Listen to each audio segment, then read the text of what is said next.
Welcome to Empowerment Radio. Well, I'm actually a little speechless because, many reasons, but one of the reasons is my fabulous guest who wrote a book that, blew my mind, and I'm sure will also blow yours if you just listen to our conversation, which we're going to have in a moment. But before we go there, another thing that I find really so exciting already about this year, which is very young, is that so much is changing. So much is shifting. And two things that I want to tell you about that I'm really thrilled about are things that are directly affecting Empowerment Radio and also my work. Empowerment Radio will change its spot from Wednesday to Thursday. And it's starting in March. And we will shift from the 11 Pacific Standard Time to a 9 a.m. Pacific Standard Time or noon Eastern Standard Time. So every first and third Thursday, mark it in your calendar, starting in March, I will be on Empowerment Radio. And a lot of people told me they are excited about it because they have better time. Either it's their lunch break, or they just send people off, or they just have more time on their way to work, on their commute, whatever it is. I will hopefully be able to share even with more people worldwide great information. Amongst those, also the information we're going to listen to today from our great guest. And the other thing is I introduced already before, but it's worth mentioning, I just started the 50 Ways to Self-Empowerment series on social media. So this is Facebook, Twitter, and also Instagram. Join me on those outlets and just, get every week some insights, some little mind bends, but also concrete tools and exercises to do to make this year the year of self-empowerment. And keep in mind, self-empowerment is not about being in control at all times of all the people and all the circumstances you're in, but self-empowerment is really about being able to stay committed to your personal growth, to be able to be flexible and to adjust to whatever situations you're in without losing yourself within it, so that you are becoming more and more aware of your unique contribution in this world, and you're more and more able to share it, and also more and more able to enjoy life to its fullest, because you are the most fullest expression of yourself. So join me, join the conversation, and also tune in. Starting in March, we're still going to have a show in February and Wednesday, but starting March, it's going to be Thursday, 1st and 3rd, 9 a.m. Pacific time. Have you ever been in a situation that, let's say you're thinking about someone and 5 seconds later, this person calls you up? Or you have watched your dog all of a sudden going to the door and sitting there, maybe wagging the tail, a minute before your spouse or your kids come home, as if the dog knew that they're about to arrive. There was no indication. There was just a knowingness. Or have you ever wanted something so much that for some reasons the stars seemed to align, the universe seemed to conspire, and it just happened? It was magic. Now, if these are phenomena that you are curious about or have maybe experienced yourself, and you wonder how, was it just happenstance? Did I just have the lucky socks on? Or is there something else happening? Stay tuned, because we are talking with someone who wrote a fabulous book about subjects like telekinesis, like telepathy, like manifesting through consciousness, like past lives. Do they exist? And what happens after death? And what is the role of consciousness? The notion of his work is really turning our old materialistic thinking upside down. And so the title of the book is very poignant, which is An End to Upside Down Thinking. And I'm talking about Mark Gober, and I just let him introduce himself. So, Mark, thank you so much for being on the show. It's so nice to have you. Thank you so much for having me. It's a pleasure. Well, Mark, you are really, as we talked before the show started, someone who stumbled across this whole material of these phenomenons and consciousness almost like by happenstance yourself. So tell us your story. How did you get interested in this matter? Well, my background in my day job has nothing to do with consciousness. I work in the business financial field. So I'm a partner at a firm in Silicon Valley called Sherpa Technology Group, and we advise businesses on their intellectual property and business strategy, particularly around their patents. So I work a lot with technologies and how it applies to business. And prior to that, I worked in New York at a large investment bank called UBS during the financial crisis, and I was doing investment banking there. So on the surface, it doesn't seem like there's much of a connection with consciousness. And when I think back to my own personal interests, I have always asked big questions about existence and whether life has any meaning at all. And what are we doing here? What's the nature of the universe? And even back in my undergraduate days, I studied at Princeton University. I thought about majoring in astrophysics because I wanted to understand the big questions in the universe. But I was on the tennis team there and later captain of the team. So my commitments were too much in that area. And I ended up just studying psychology. So again, I was kind of focused on understanding the mind, but not from the standpoint of existence, because I think there is an assumption that's so deeply embedded in much of our thinking, both scientific thinking and just everyday thinking, which is that the reason that we are all conscious, you and I and anyone else listening to this discussion, we are conscious, we have an awareness because of chemical activity that's occurring in our brain. And something complex in our skull is happening, and that is what's spouting out the awareness and the consciousness that we all have. I didn't realize that there was any question about that topic until late 2016, when I stumbled across podcasts, again, not intentionally looking for topics around consciousness. I was listening to health and business podcasts and heard a woman named Laura Powers, who has her own podcast called Healing Powers, and she was talking about using energies for healing and communicating with entities that are not physical and communicating with the deceased and psychic abilities. And it just led me down a path really of just curiosity to see if there was any merit to these ideas. And the more I looked, the more I realized that there was actually a ton of credible evidence from places like Princeton University, where there was a lab for almost 30 years, from the US government, from the University of Virginia and beyond. And ultimately, massively shifted my own paradigm after about a year of just intensive research when I wasn't in the office for my day job. And then I decided to write a book about it. Now, let's be clear. Part of what you are really kind of dispelling is the old way of thinking that we are matter, our brain creates consciousness, and there's probably pretty much nothing beyond. And your research and what you found in your studies about this topic just puts a beautiful case together for the fact that it's the other way around. There's consciousness, and consciousness creates reality, consciousness creates outcomes, consciousness creates matter, and that we are somehow just having it again in the reverse.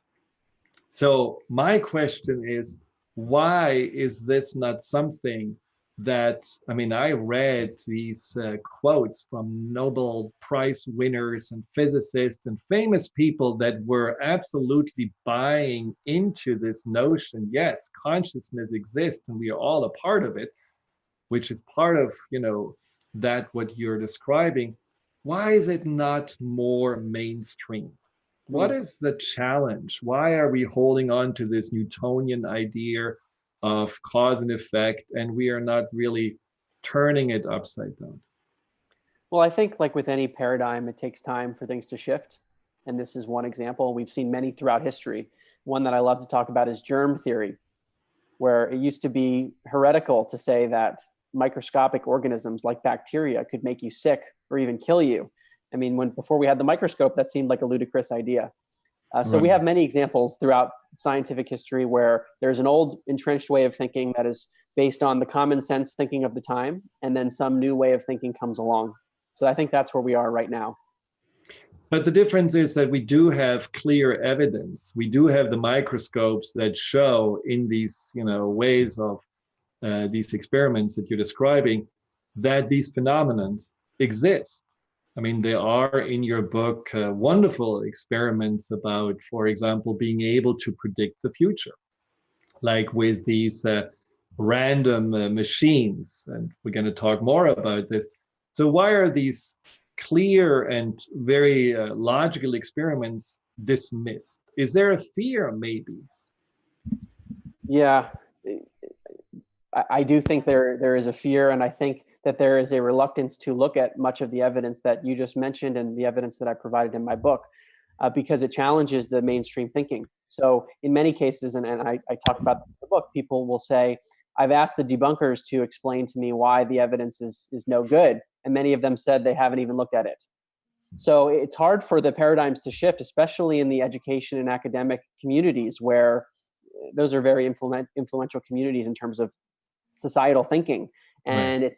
It's hard to break in. And it's a taboo for some reason that I don't fully understand, maybe because I'm just new to the field, where if you are an academic and you discuss these ideas, it's damaging to your career to mention them before you get tenure. And even if you do get tenure, it can be damaging. And like you said, there's an example of a Nobel Prize winning physicist, Brian Josephson, who has said that he thinks telepathy is real and that quantum physics can help us explain it. He was uninvited from a scientific conference because he has interests in these topics. And the conference claimed to be a scientific one and didn't want people who even explored those things to attend. Now, after the break, we will talk more about, for example, telepathy. And we'll talk more about experiments that were done in a very scientific way that showed that something like this truly exists. And of course, other phenomena that you're describing in the book. And again, what I love about your book is that it has not just the ideas presented, but it presents the evidence that underscore this is real. We may just not be completely awake to that reality. So stay tuned. We will be right back.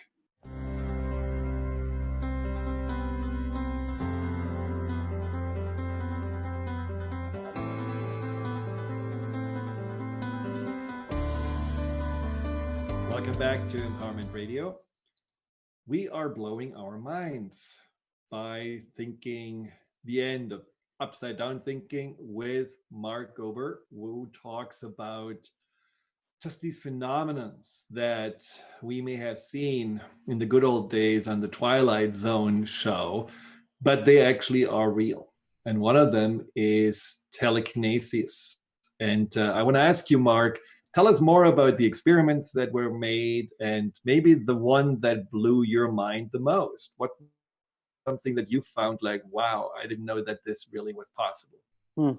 There are so many, but on the topic of telekinesis, or sometimes people call it psychokinesis, this is a phenomenon where the mental attitude or attention or intention that a person puts onto something can have a physical effect. So there's no physical touching, and yet the mind seems to affect a physical process, which doesn't make any sense under the conventional view that consciousness is just this byproduct of our brain and has no effect on the physical world. But if we flip things around and say that consciousness is the primary underlying field of the universe beyond all space and time, then it would actually make sense that if we shifted our own consciousness, then perhaps we can shift the material reality around us, because consciousness is underlying the material reality. And that's what some of the studies suggest. So on this topic of psychokinesis. So what specifically did they do there in this study? So in this study, and it's been run in many places, and one of them was Princeton University in the lab that I mentioned, run by the former dean of engineering, Dr. Robert John. So a very smart guy was running this lab. And there are machines, they're computer generated machines called random number generators. So these are machines that generate zeros and ones in a totally random fashion. So when you look at the strings of zeros and ones that these machines typically produce, it ends up approaching 50% ones, 50% zeros, because it's totally random. In the experiments, what people are asked to do is the experimenter says, I want you to with your mind, try to make the machine produce more ones than zeros. So like mentally willing it to do it. You're not touching the machine, you're just using your mind. And what they find in these experiments is that people are able to have a very, very subtle but highly statistically significant effect where there are more ones than zeros. And you have to use statistics and math to really see it. But it's been shown over and over again in so many instances that it seems like the mind is having a subtle effect on a physical process without any physical contact. Now, wasn't there also a study where they had these random machines? What are they called? Random generators? Random number generator. Random number generators. And they had them all over in the world, just like ticking away 1010. And then there were these big events that happened in the world where people were captured by maybe some kind of a disaster or something like this. And then the number shifted, that there was more because of that intense conscious energy of people. There were more ones or zeros. What was that about? This is known as the Global Consciousness Project, and it is run by people who used to be at Princeton. So Dr. Roger Nelson is running it right now, and they're still looking at the data, and they're looking at what happens to these machines during big events. So the way that it's structured is that machines are set up all over the world, and most people don't even know that they're there. So whereas in this experiments I mentioned initially, people know there's a machine and they're trying to mentally influence it. In these cases, the machines are just set up, like you said, generating zeros and ones in a random fashion, and the experimenters look to see what happens to the machines around the world when there's a major event. So like 9/11 or Princess Diana's death, some event where they would think that many people are mentally focused on that thing, or there's an emotional elevation in some way. And what they find for many of these events is that the machines around the world behave non-randomly, meaning there's slightly more ones than zeros if we look at the statistics to compare the behavior of the machines during those events versus during a normal time. And that is something that has been repeatedly shown in those events of global interest, that something is shifting, which is just a phenomenon in itself. Now, when it comes to energy, you just mentioned before, energy can also affect matter. In your book, there is also a section on energy healing. And one of the experiments was about a petri dish where these cells were radiated, and a person was using energy healing techniques on 50% of the petri dishes. And what were the outcomes there? Well, when the energy healers put their mental energy or whatever they do on the petri dishes, the survival rates were higher, were stronger, even though the cells were being radiated, which is suggesting that somehow the mental intention that is being put forth by the healer is having an effect on a biological process. So the way I structured this chapter, and really the book in general, is to say, look, we have experiments from a number of different credible people. And the experiment with the energy healer is someone who passed away recently, but a credible scientist at UC Irvine College. And he was advisor to many prominent people like Barack Obama, and he was running studies on energy healing. So I think the power to me is in the cumulative effect of all of these studies together, where it gets to the point, and we're just talking about psychokinesis. This is one chapter, where for me, as just a logical person, I have a hard time shooting all of them down. And if any one of these things is real, then we can explain it very well by this idea that consciousness is the primary structure or reality that we're in. And therefore, if that's true, then I think it becomes more probable that many of these things are real.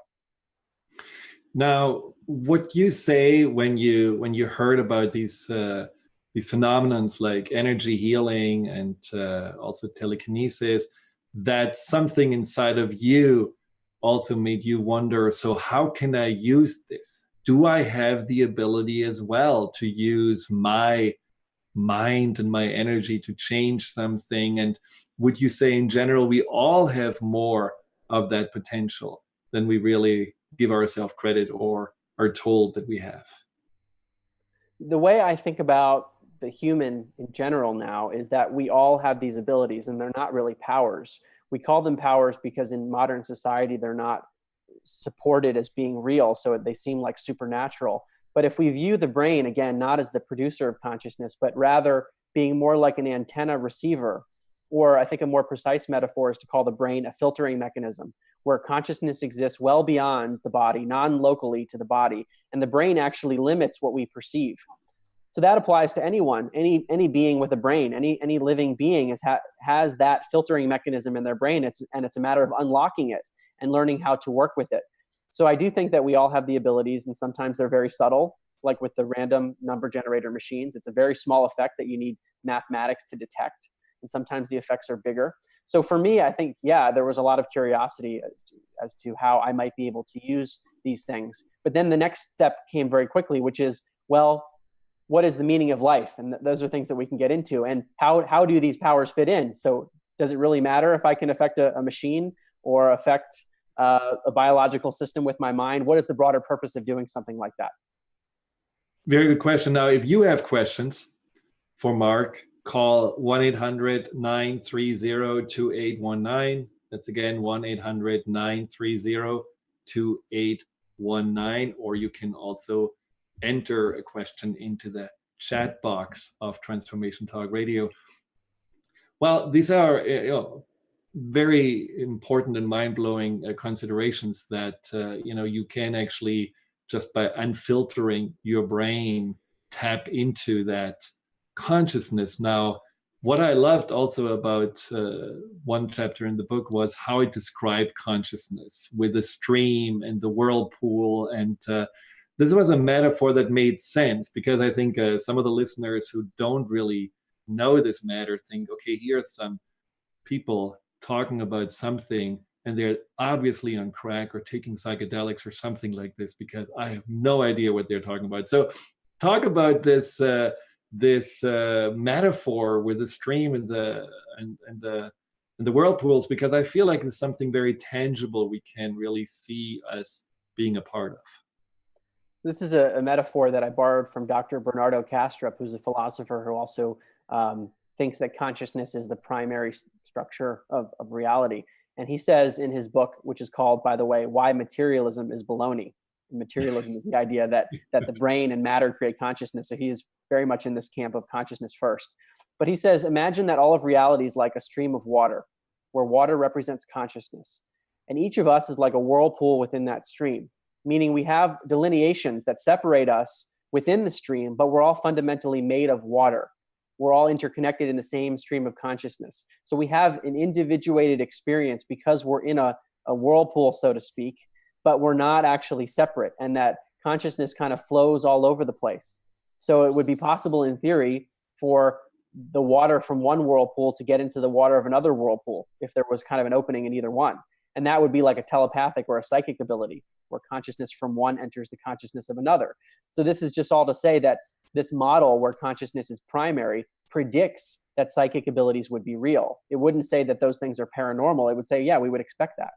So that's one important area. And the other important area is if the whirlpool dissolves and stops being a whirlpool, the water doesn't leave the stream. So that's sort of like when the body dies, the consciousness simply transitions into a new form. Now, are these filters that we're talking about, the filters that prevent the connection to the consciousness or the awareness of the consciousness, could we say that these are kind of the spinning of the whirlpool, meaning like the faster it spins, the more it pushes the consciousness out, and that there is, the slower it is, the more open it is to let the consciousness in? That's a good analogy. The way I like to think about that compared to our brain and our mind is that if we're thinking and overthinking and are kind of clouded by thoughts and emotions, then we might be less receptive to intuition or these types of psychic abilities. And what we see in many cases, for example, remote viewing, which is the ability that I talk about in the book, chapter 4, where people can perceive something that's very far away, even though they're not seeing it with their eyes. They describe going into a kind of a meditative trance when they do this. Many psychics, people that communicate with the deceased or claim to have intuitive abilities, they typically go into a meditative trance. So there's this common thread where a slowing down of the mind seems to allow like our antenna to more clearly pick up the signal. Now, I can absolutely relate to this because sometimes when I do work with clients and I say something in one of our deeper parts of the session, they say that it's exactly what I just thought. So there is certainly an exchange of consciousness that, I mean, word by word, that kind of makes me always like, wow, what happens here? What kind of exchange? But I think what you are describing in regards to the consciousness being more open in a meditative, like an alpha state, is certainly something that could explain what happens. Now, much more to talk about, especially also telepathy, as you just mentioned. There is a chapter on animals, which I just love because I think they may be more naturally able to tune in than we have been. And then the big I question: what's the meaning of life? What happens afterwards? Where do we go? Stay tuned. We will address it all. And if you have a question, again, 800-930-2819. Wow, what a great conversation. I have to say, sometimes, when you have these talks and conversation with someone and something really gets stirred up, I mean, at least for me, it's like I get shivers. And I definitely have some shivers here just talking about what Mark is sharing, the research, and, things that maybe you and I have believed in, but it's so nice and so refreshing to also see like that there is science catching up and actually doing a great job to also maybe build the bridge so that this becomes more the new normal, to know consciousness exists outside of the body and consciousness is real, and something that quantum physics certainly has talked about, that we can all more and more learn from and tap into. Now, Mark, you also mentioned about quantum physics and some experiments that were done that further underscore what you are writing. Can you give us one or two experiments of quantum physics that you would say like, yeah, that's exactly the story of consciousness that I'm talking about here? Well, I think there are two examples that are really important for any person to understand, and they're so counterintuitive, and they're happening at really small scales of reality. So we don't think about them, we don't think they could be possible, and yet they're being shown to be true over and over again. And one is known as entanglement or quantum entanglement. This is where you have a physical particle in one place and then another one in another place, just to oversimplify it. When you affect one, the other one that's far away is affected at the same exact instant in a correlated way. So it's suggesting that there's some kind of hidden connectedness that our eyes do not see. So this is something that people like Albert Einstein looked at. He called it spooky action at a distance. And he tried to disprove it because he thought that the speed of light was the fastest anything could travel. And yet here we have two things that are reacting at the same exact instant. So he tried to disprove it. He ended up actually proving that it's true, and now it is generally accepted. So people have surmised, like Dr. Dean Radin, he wrote a book called Entangled Minds. So if we're entangled as part of this stream, then maybe these telepathic incidences, or where one person is in danger and another person seems to know it who's far away, there are many cases of that where maybe entanglement at the quantum level is in effect. So, and why is that more with twins? Seemed like twins had also some kind of a more or greater connectiveness in regards to these telepathic abilities. It's something that seems to occur where emotional closeness heightens the effect that we see with telepathy. So the telepathy studies that I discuss in the book, and maybe I can start by giving the example of the classic study, which is where an everyday person has a subtle telepathic effect. I think what you're alluding to is that when you have an emotional closeness, whether it's a mother-child or twins or identical twins even, the effect is even stronger. So it's kind of a spectrum, which is, I think, important for people to understand. Something I certainly didn't understand when I got into this, which is that I think there's a tendency to think about this in a binary sense of the person is psychic, as in they're 100% psychic or they're not.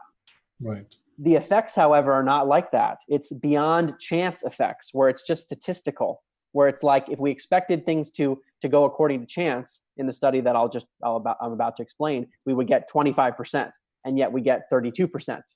Right, So, right. But it's so not a here's the light switch that it's all or nothing. It's just an increase of likelihood or connectedness. it's an increase, and it's an increase beyond what our modern science would predict. So Yes. what I'm arguing is that rather than sweeping these anomalies under the rug, maybe we should accept them as being real, not call them anomalies, and instead shift our framework of reality to be able to account for them. Now we had a caller, and Carter, I couldn't really read exactly what the question was. Can you tell us? Yeah, Helena had a question. How do we use our consciousness to lose weight?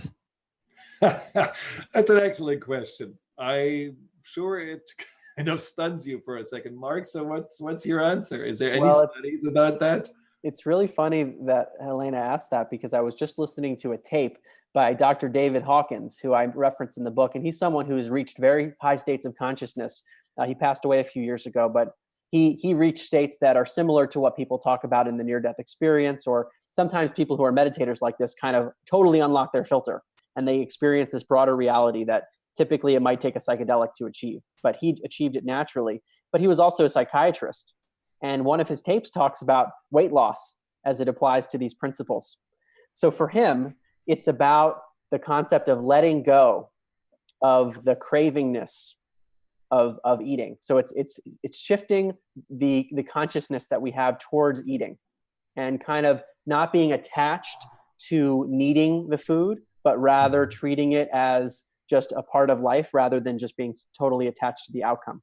The other more specific thing that he recommends, which may or may not be attached to consciousness, is he says to always eat when you're not hungry. That's an interesting one. How does that work? So you're always full? Yes. He claims that people tend to overeat because they have this sense of hunger, and then it heightens the cravingness that we experience. And part of the cravingness that we experience is part of being a consciousness in a body. We get kind of overtaken by our biological urges. And when we connect to the broader reality of being a consciousness first and foremost, we identify less with the body and then are less subject to the cravings. Now, that brings up a question about the possibilities of this, let's say, the stream of consciousness, like in the whirlpool analogy. Now, in the stream, isn't there like an infinite, eternal amount of possibilities included in that stream? And in some ways, similar to quantum physics, the experiment of what you're observing, that's what you're seeing. Is it possible that when you want to lose weight, you see yourself always as someone who needs to lose weight or someone who has a problem with weight? And if you are unlocking the filter and letting go, like Hawkins suggests, that you are actually maybe having access to another way of looking at yourself or another way of identifying yourself, which is having no issue, just completely being perfectly fine with who you are and how you look. And I mean, is that something that also this unlocking allows you to do, just to completely shift your thinking about everything, including yourself? That's a great point. I absolutely think that's true.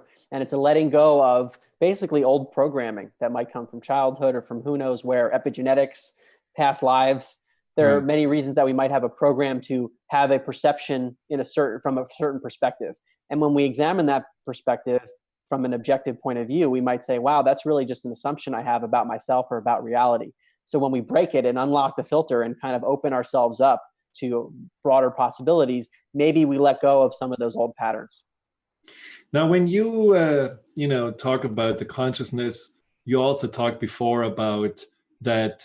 Well, once the whirlpool is done, it goes back into the stream. Meaning, when the body is done, we are reuniting with that consciousness in unfiltered ways. What evidence is there for that? Well, I think the best evidence in terms of the reuniting comes from the near-death experience. And these are instances where a person is in extreme physiological trauma, such as cardiac arrest in the most extreme cases. So these are people that are clinically dead. Blood stops flowing to their brain, and by all measurable standards, the brain is off. And yet they're having extremely lucid thought processes and logical thought processes, and they experience unconditional love. And basically, they're kind of talking about another dimension. Sometimes they're hovering over their bodies and they see things in the room, and which are later shown to be accurate, meaning it's not a hallucination because what they see from above their body is shown to be true. So we might be able to get a glimpse of this unfiltered reality, maybe outside of the stream, through the near-death experience, if we take that as kind of a literal description of what happens when we do die. But the doubters are saying these are just brain chemistry changes. Your brain is firing something to alleviate the pain, and you had a good argument against that, which was that the brain was actually not functioning at all at that time. Right. It's hard to make that argument if there's no brain on which those chemicals can act. And that's what occurs in many of these instances. And another thing is that sometimes we'll see an overlap in symptoms. So you can say, oh, well, when you have oxygen deprivation, we see X, Y, and Z. And yet in the near-death experience, we see X, Y, and Z. And maybe that's true, but there are other things in the near-death experience that are not accounted for by these physiological explanations, such as it's known as the life review that people report, where they experience their whole life in a flash, again, while they're clinically dead. They re-experience events from their life, and they're judging themselves for how they acted. And in some cases, they actually take on the eyes and the body of the people that they affected. So they experience or re-experience the event through the eyes of the other people. And that is something that would make a lot of sense if we are all part of the same consciousness, and would not make much sense at all from the conventional view. So that makes sense in regards to, yes, this is what could happen, to be able to tap into other people's consciousness. But it almost could be then construed as, well, there is a final judgment and you have your life review and you will be either weighed as too heavy or too light. I mean, is consciousness judgmental? The way it is reported is that the individual is judging him or herself the whole time. So it's not a third-party judgment. Right. The way I look at reality is kind of, we're all interconnected as part of the same stream, like the Kastrup analogy, or as Erwin Schrödinger, the famous Nobel Prize winning physicist, he says, in truth, there is only one mind.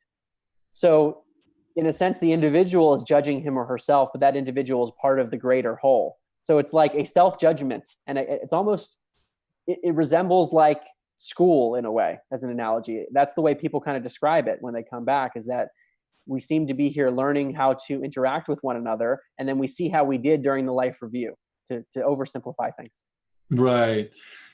So did you have a spiritual or some religious upbringing, or did you just now have almost developed a new sense of spirituality through your work on consciousness? I've developed a new sense. My perspective was that life had no meaning. I was very strict about that because I thought that consciousness arose from the brain. So I thought the awareness that I have right now was solely due to my biology. And so when my biology stops functioning, when the body dies, then that implies the consciousness goes away. So there's no memories, there's no thinking, no emotions. And if you take that out even further, it's really hard, I think, to come up with meaning in life beyond just rationalizing to make oneself feel better. And I didn't want to rationalize. So I really struggled with meaning, and I just thought that it was all random and things would happen in life that seemed like they were good or bad. But in the end, it didn't matter because we're all going to die. And it sounds horrible, but I think that is what the materialist view that science is promoting implies, without question. So what question. drove you then even in life? I mean, you were always very busy and competitive, and if nothing really has a meaning, what got you going? Well, I struggled with it because I acknowledged that I felt an urge to do things, and I felt a desire to do things. And then I would say, wait, Mark, why do you care? So I think over time, if it had continued, it probably would have been a greater and greater struggle. I think it became more and more of a struggle over time, but it was kind of just going on instinct and saying, well, maybe there are things that I don't know, and I don't know any differently, so I'm just going to do this, but maybe it will never matter in the end. So what's your view now?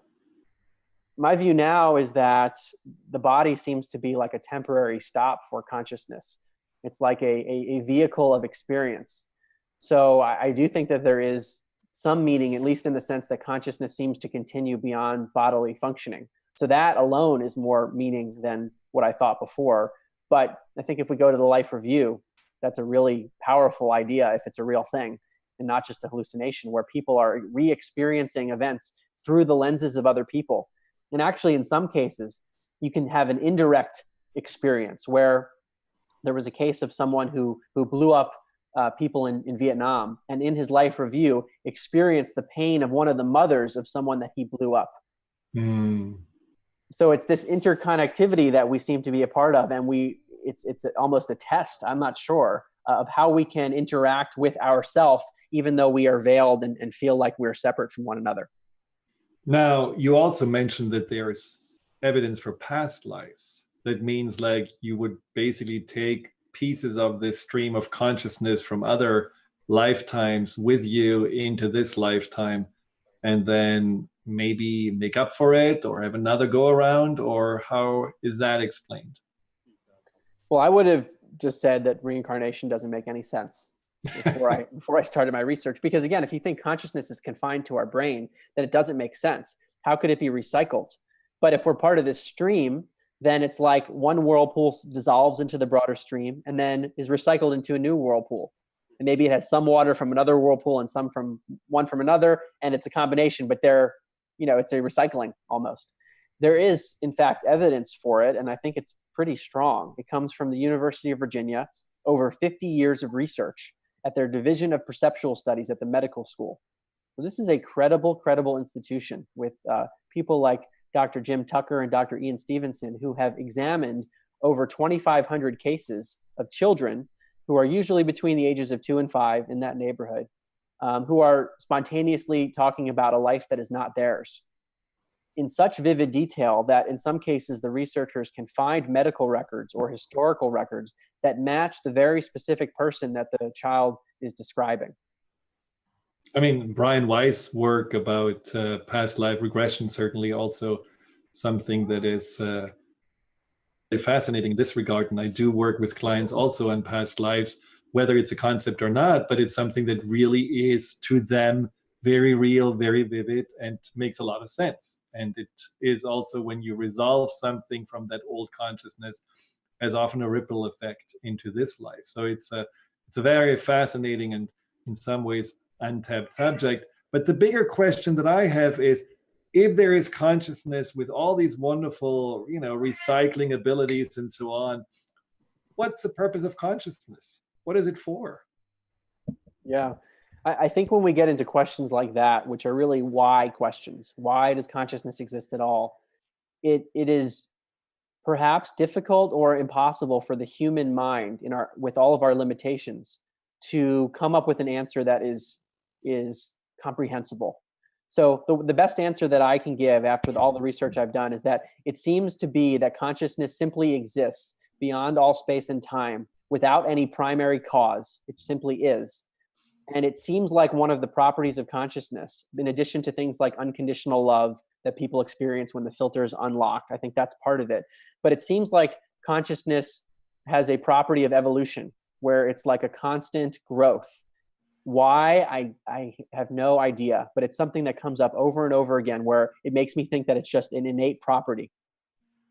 Well, I often have thought that maybe our experiences, and again, there is no scientific evidence for this, but the way you're describing it, our experiences may feed the consciousness, that we are actually fueling through these bodily experiences and everything that we are later on, once we're leaving this body, sharing with consciousness.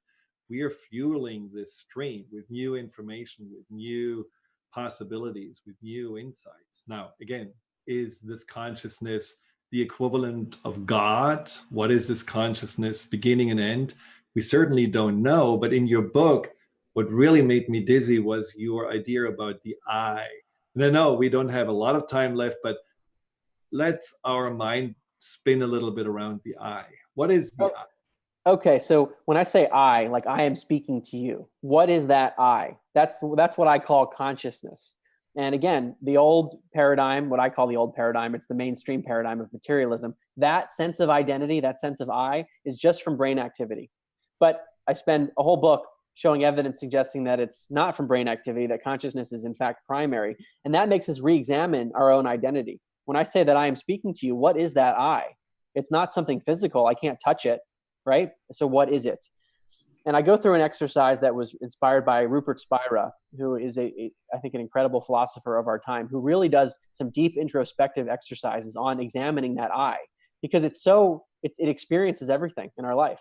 It's not physical, and yet it is always there. So it's ever present.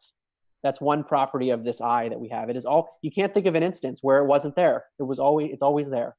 So and this is the exercise with a tree? No, this is a different one. This is getting to what is I. So one of the properties, and then therefore what are we? What's our identity? So it is ever present in our own experience. It is also without qualification. In other words, if I say I am Mark, the I is unaffected by am Mark, if you know what I mean. Or I see the tree, I see the couch, I see the book, I feel the sensation. There's always the I, and then there's this experience that's happening around it. Right. Okay. So it is basically unqualified or unlimited. We can't put any limitation on consciousness or on I. So I is, we've established that it is unlimited, that it is ever present. It's also self-aware. I'm aware of myself. It is this kind of meta thing where it is aware of its own existence. Right. So consciousness is unlimited, self-aware, and ever present. And it also has this kind of infinite quality. In other words, we can't pin it down its location. Like it feels like it's in our head, but if you close your eyes and really think about where your consciousness is, there's no boundary that you can put on it. It's this amorphous thing that is not finite.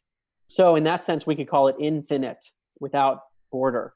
So now we've established, just based on our own introspection, that consciousness, or I, our own identity, is unlimited, self-aware, ever-present, and infinite. Now, if we look at what religions have said about God throughout the ages, they would say an infinite, ever-present, etc., self-aware being is God. Right. So now we look at the mystical traditions that have all throughout the ages, whether it's the Eastern traditions or Kabbalah and Judaism, Gnosticism and Christianity, Sufism and Islam, it's a very non-dual perspective, that which I am, that which experiences the body, I, is the broader reality.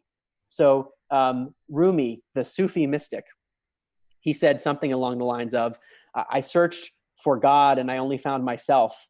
I searched for myself and I found God. Well, and I think that's just a wonderful meditation because it also dispels everything about our false identities, whether it's someone feeling they are overweight, someone feeling they are not smart enough, not good enough, not lovable enough. These are the identities that we are holding on to, which are exactly the blocks that prevent us from connecting to that stream of consciousness you're talking about. And I think one way of dispelling it could be just a meditation on that I, and be more in touch with the infinite and unlimited abilities or qualities of that I. So I really love that you shared this, and I invite everyone to do that. Now, unfortunately, we're already out of time. So time apparently is sped up, especially with that subject, which is so fascinating. And I definitely want to have you back on the show. But talk about something that you feel like you would want to share with people to take this information and maybe make a part of it in their life, make it a part of them. Well, I think what you just said is really, really critical. And it might be the most important thing that someone can do. From my own personal anecdotal experience, and also from many friends and family members that have kind of been along the ride with me, it is a powerful thing to re-identify oneself. There's such a tendency, based on what our eyes show us and what society says, to identify with the body. I am my body. My body has a consciousness. That is one sense of identity. But if we are the consciousness that experiences the body, it's almost like awakening something that's always been there inside of us. And with that re-identification, I think things just happen anecdotally that I cannot explain. So for your listeners who are thinking about practical issues like anxiety, worry, weight loss. We have to go. I just get a signal. We have to go. But okay. Well, sorry for that. But you buy the book, Mark Gober, The End of Upside Down Thinking. It's absolutely mind-boggling, fascinating. Thank you so much, Mark. And come back to the show for sure. Thank you so much for having me. This was it. Empowerment Radio wrap up. We'll talk again in a few weeks. Thank you for tuning in, and thank you for listening. Take care. Bye.